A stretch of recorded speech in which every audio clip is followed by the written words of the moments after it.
2 incubator കൊണ്ടതല്ലേ? ഞാനെൻ്റെ സംശയം കേട്ടോ. ചില ആളുകൾ പറയും ഈ നാടൻ കോഴി മുട്ട, അതായത് മുട്ട നാടൻ കോഴി മുട്ട ഇൻക്യുബേറ്ററിനകത്ത് വെച്ച് കഴിഞ്ഞാൽ ആ കോഴി അടയിരിക്കില്ല എന്ന് പറയുന്നുണ്ട്. അത് നിങ്ങളുടെ അനുഭവത്തിൽ എന്താണ്? ഞങ്ങളുടെ അനുഭവം നാടൻ കോഴി വെച്ചോണ്ട് ഞങ്ങൾക്ക് ഇതുവരെ ഒരു കുഴപ്പമുണ്ടായിട്ടില്ല. അടയിരിക്കുന്നില്ലേ? അപ്പോൾ ഇൻക്യുബേറ്റർ നമ്മളിന്ന് വാങ്ങിയിട്ടാണല്ലോ ഇങ്ങനെ മുട്ട വെച്ചത്, അടയിരിക്കുന്നുണ്ടല്ലോ. ചില ആളുകൾ കമൻറ്റ് ഇടും, എന്താ പറയുക, ഈ നാടൻ കോഴി മുട്ട ഇൻക്യുബേറ്റർ വെച്ച് ചില ആളുകൾ കാണും ഇൻക്യുബേറ്റർ വെച്ചാൽ വിരിയില്ല. അതിൻ്റെ സ്വഭാവം കാണിക്കും. നാടൻ കോഴിയുടെ സ്വഭാവം പറയുന്നതാണ്.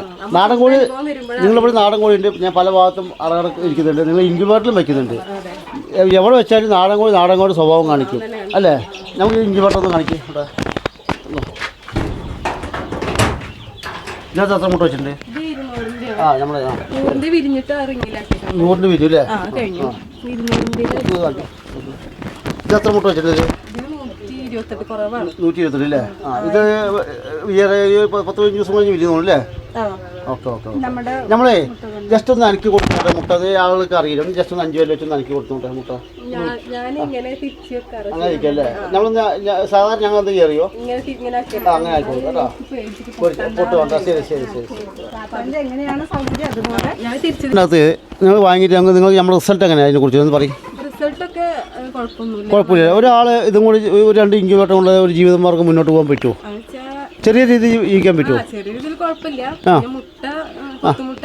നല്ല മുട്ടയാണെങ്കിൽ നന്ദി വിരിഞ്ഞ് കിട്ടും. ഓക്കെ. ഇതും കൂടി ചെറിയൊരു ജീവിതം മുന്നോട്ട് പോകാൻ കഴിയും ഒരാൾക്ക്. നമുക്ക് നിങ്ങളതല്ല, പുറത്തുനിന്ന് ഒരാൾ കൊണ്ടുപോയി 2 ഇൻക്യുബേറ്റർ കൊണ്ടുപോയി ഒരു വീട്ടമ്മമാർക്ക് സുഖമായിട്ട് ജീവിക്കാൻ കഴിയും നിങ്ങളുടെ അനുഭവത്തിൽ?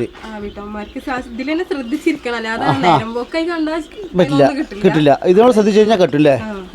അതായത് കാര്യം നമ്മൾ ഇൻക്യുബേറ്റർ കൊടുക്കുന്നുണ്ട്, നമ്മൾ പരസ്യത്തിന് വേണ്ടി അത് പറയുന്നത് നിങ്ങളുടെ അനുഭവം പറയാൻ മതി. കാരണം ഇതും ഒരു 2 ഇൻക്യുബേറ്റർ കൊണ്ടുപോയി ഒരു 200 മുട്ട വയ്ക്കുന്ന ഇൻക്യുബേറ്റർ 5000 രൂപ 5500 മുടക്കി. അതും കൂടി കുറച്ച് മുട്ടയും വാങ്ങി വെച്ച് കഴിഞ്ഞാൽ ഗ്രൂപ്പിലൊക്കെ സെയിൽ ചെയ്ത് കഴിഞ്ഞാൽ അവരുടെ ഒരു മാസം ചെറിയൊരു വീട്ടു കാര്യങ്ങൾ കറക്കില്ല അല്ലേ? വെക്കുന്നത് നിങ്ങൾക്ക്